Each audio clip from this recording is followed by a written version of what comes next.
여러분 안녕하십니까? 오늘은 사도행전 10장인데요. 그 이방인 고넬료의 사례, 그러니까 복음이 이제 이방인에게 퍼져나가는 그 결정적인 사건이 바로 10장부터 시작이 됩니다. 이 이전에 복음은 자기들만의 복음이었죠. 절대로 이방인들에게 전해져서는 안 되는 그러한 말씀으로 알고 있었습니다.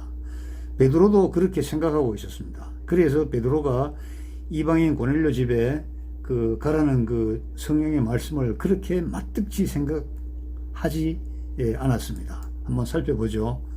가이사랴에 고넬료라는 사람이 있었는데 이 사람은 군대의 백부장입니다. 군대의 지휘관이죠. 이 사람은 원래 경건하고 하나님을 경외하고 주변 백성들을 가난하고 불쌍하고 또 도움이 필요한 많은 백성들을 구제했죠. 그리고 하나님께 항상 기도했습니다. 그러던 그 어느 하루에 제9시쯤 되었을 때 환상이 이렇게 나타나서 고넬료야 하고 하나님 사자가 불렀죠. 고넬료가 주목하여 보고 두려워서 무슨 일이시니까 주여. 천사가 이르되 내 기도와 구제가 하나님 앞에 상달되어 기억하신 바가 되었으니. 여러분, 우리가 기도하는 것은 하나님 앞에 상달이 되는 겁니다. 우리가 많은 기도를 하지만은 하나님의 창조 목적과 재창조의 그 목적에 합당한 기도는 하나님께서 반드시 들으시고 들어주시고 조치해 주시는 것이죠. 하여튼 기도가 상달되었다. 너가 지금 사람을 요바에 보내가지고 거기 가면 베드로라 하는 시몬이 있는데 그를 청하라. 그가 어디 있냐면 무도장이 시몬의 집에 있고 그 집은 어디 있냐면 해변가에 있다. 이렇게 차근차근 조목조목 이 말씀을 해 주십니다. 마침 그 말하던 천사가 떠나니까 고넬료가 집안 하인 둘과 부하 가운데 경건한 사람 하나를 불러서 이 일을 다 이루고 이제 요바로 보낸다. 이 일을 다 알려주고 요바로 이제 보내는 겁니다. 베드로를 청하라. 그들이 이튿날 쭉 거기로 요바로 가고 있을 때 베드로는 지붕에서 기도를 하고 있습니다. 그때가 식사 때인데 많은 아녀자들이 식사를 준비하려고 분주할 때 베드로는 이제 지붕에 올라가서 하나님께 기도를 드려요. 그래서 아마 그 황홀한 그러한 그 중에 하늘이 열리며 한 그 어떤 보자기가 네 귀에 큰 뭐가 매달린 보자기가 이제 땅으로 내려오는데 그 안에 보니까 네 발 가진 짐승, 기는 것, 공중에 나는 것들이 잔뜩 들어 있습니다. 그런데 베드로야 일어나서 이거 잡아먹어 이런단 말이에요. 그러니까 베드로는 주여 그럴 수 없나이다.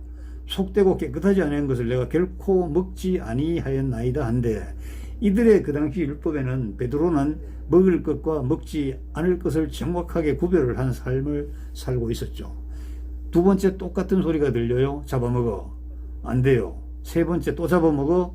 또 안 돼요 하니까 그 그릇이 이 내기가 이렇게 매달린 보자기가 하늘로 올라가 버렸습니다. 근데 베드로는 이 환상에 이게 무슨 뜻인지 속으로 의아해했죠. 그러던 차에 마침 고넬료가 보낸 사람들이 시몬의 집을 찾아서 문 밖에 서 있습니다. 그래서 베드로라는 시몬이 여기 유숙하느냐 하거늘 이렇게 이제 와서 두드리고 묻고 있는 사이에 또 성령이 베드로에게 임하십니다. 두 사람이 너를 찾으니 일어나 내려가서 의심하지 말고 함께 가서 내가 그들을 보내었으니 그들과 함께 가라. 이렇게 말씀하시죠. 그래서 베드로가 내려가서 그 사람들을 보고 내가 베드로인데 내가 너희가 찾는 사람인데 너희가 무슨 일로 왔느냐. 그들이 이제 대답하기를 우리 백부장 고넬료라는 사람이 있는데 그분은 의인이요 하나님을 경외하는 사람이라서 유대 온 족속이 칭찬하더니 그가 거룩한 천사의 지시를 받아 당신을 그 집으로 청하여 말을 들으려 하느니라. 이렇게 그간의 사정을 고하는 거죠. 베드로가 불러들여서 유숙하게 하고 이튿날 하룻밤을 자고 이튿날 일어나서 그들과 함께 갈새. 요바에서 온 어떤 형제도 함께가 아니라 동행자가 있었다고 하는데 요게 누굴까요? 한번 생각해 보십시오. 이튿날 가이사랴에 들어가니까 고넬료가 그의 친척과 가까운 친구들을 모아서 기다리고 있었어요. 마침 베드로가 들어올 때 고넬료가 발 앞에 엎드려 절하고 베드로가 일어서라고 하죠. 나도 너와 같은 사람인데 왜 사람에게 절을 하느냐. 그리고 들어가 보니까 여러 사람이 모인 것을 보고 베드로가 이렇게 얘기합니다. 유대인으로서 이방인과 교제하며 가까이 하는 것이 위법인 줄은 너희도 알거니와 하나님께서 내게 지시하사 아무도 속되다 하거나 깨끗하지 않다 하지 말라 하시기로 부름을 사양하지 아니하고 왔노라. 묻노니 무슨 일로 나를 불렀느냐. 이 말이 이제 개역 개정판에는 이렇게 써져 있는데 베드로의 심기가 그리 맞듣지 못한, 그러니까 조금 불편한 그러한 그 심정이 여기 묻어 있는 글입니다. 그래서 성경을 연구하는 분들은 베드로가 이로 인해서 하나님 촛대를 멀어지게 해버렸다. 그래서 구체적으로 이 사건으로 인해서 하나님 촛대가, 베드로에게 있던 촛대가 바울에게로 옮겨졌다, 이렇게 연구하는 학자들도 있습니다. 고넬료가 이렇게 얘기하죠. 나흘 전 이맘때까지 내 집에서 제9시 기도를 하는데 갑자기 한 사람이 빛난 옷을 입고 내 앞에 섰는데 말하기를, 고넬료야, 하나님이 내 기도를 들으셨다. 내 구제를 기억했다. 사람을 욥보에 보내서 베드로라 하는 시몬을 청하라. 그가 바닷가 무도장이 시몬의 집에 유숙하느니라 하시기로 제가 사람을 보냈습니다. 정말 잘 오셨습니다. 이제 우리는 주께서 당신에게 명하신 모든 것을 듣고자 하여 다 하나님 앞에 있습니다. 이렇게 이제 얘기를 한 거죠. 베드로가 입을 열어 말하되, 내가 참으로 하나님은 사람의 외모를 보지 아니하시고, 이거 이방인을 거론하는 겁니다. 각 나라 중 하나님을 경외하며 의를 행하는 사람은 다 받으실 줄 깨달았도다. 만유의 주 되신 예수 그리스도로 말미암아 화평의 복음을 전하사 이스라엘 자손들에게 보내신 말씀, 곧 요한이 침례를 반포한 후에 갈릴리에서 시작하여 온 유대에 두루 전파된 그것을 너희도 알지.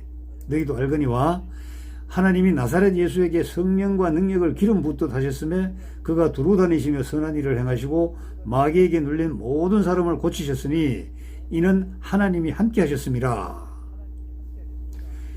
우리는 유대인의 땅과 예루살렘에서 그가 행하신 모든 일을 증인인데 그들이 나무에 달아 죽였으나 하나님이 사흘 만에 다시 살리사 나타내시되 모든 백성에게 하신 것이 아니요 오직 미리 택하신 증인 곧 죽은 자 가운데서 부활하신 후에 그를 모시고 음식을 먹은 우리에게 하신 것이라. 그 제자들을 얘기하는 거죠. 우리에게 명하사 백성에게 전도하되 하나님이 살아있는 자와 죽은 자의 재판장으로 정하신 자가 곧 이 사람인 것을 증언하게 하셨고 그에 대하여 모든 선지자도 증언하되 그를 믿는 사람들이 다 그의 이름을 힘입어 죄사함을 받는다 하였느니라. 여기 이제 복음의 진술을 여기서 설명을 하는 겁니다. 베드로가 이 말을 할 때 성령님이 말씀 듣는 모든 사람들에게 직접 내려오셨어요. 베드로와 함께 온 그 할례받은 신자들이 이방인들에게도 성령 부어 주심으로 말미암아 깜짝 놀라는 것이죠. 이들이 방언을 말하고 하나님을 높여 이렇게 찬양하는 겁니다. 이때 베드로가 말하되 이 사람들이 우리와 같이 성령을 받았으니 누가 능히 물로 침례 베품을 금하려 하고 명하여 예수 그리스도의 이름으로 침례를 베풀라 하니라. 그들이 베드로에게 며칠 더 머물기를 청하느니라 하고 사도행전 10장은 마무리가 됩니다. 이것은 굉장히 우리 기독교 2000년사에 정말 빼놓을 수 없는 중요한 사건입니다.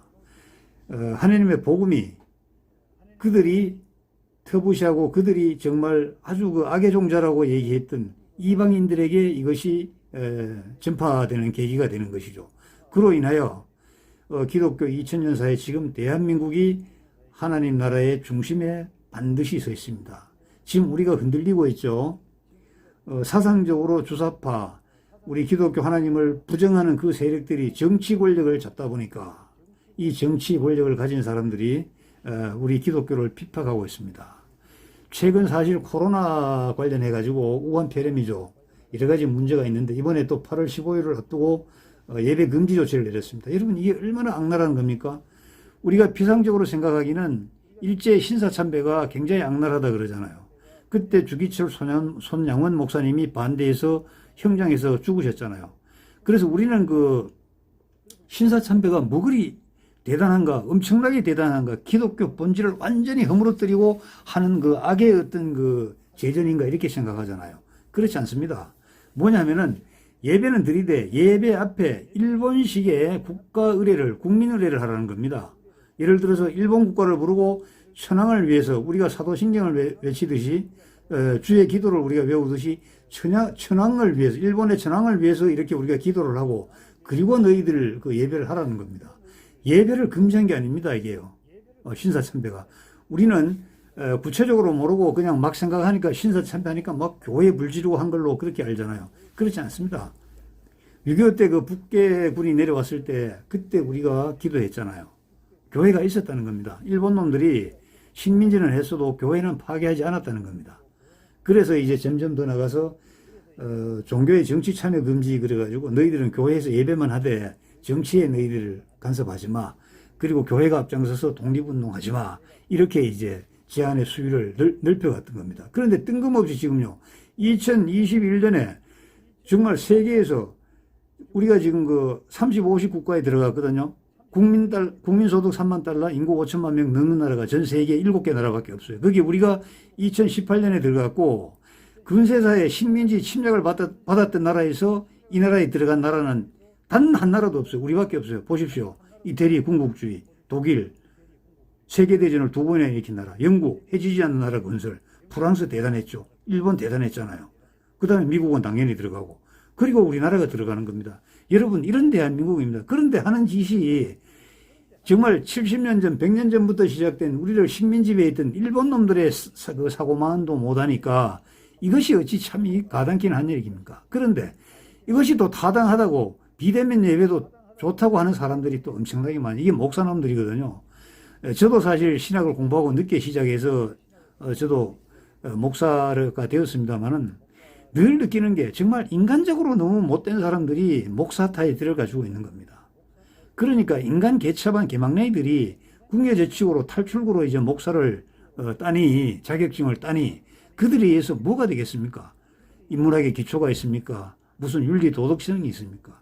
저도 물론 잘못을 합니다만은 적어도 이 나라에 살면은 국가가 갈 방향은 늘 올바로 생각해야 되고 그 국가 속에서 우리 사회단체들이 나아갈 바를 늘 올바로 생각해야 되고 그리고 개인이 어떻게 살아야 되는지 가정이 어느 방향으로 가야 되는지는 제대로 생각해야 됩니다. 여러분 천국이 말입니다. 전라도 천국 따로 있습니까? 경상도 천국 따로 있냐고요? 아니에요. 이건 인간들이 만든 정말 한낱 정말 지푸라기만도 못한 그러한 그 구별입니다. 그러지 마시고 여러분 정말 이런 걸 잘 생각해 가시면서 정말 우리가 하나님 나라 건설 정말 복음 통일 이루는데 우리가 노력하면 좋겠습니다. 나라와 교회를 지키는 목사 여호수아였습니다. 감사합니다.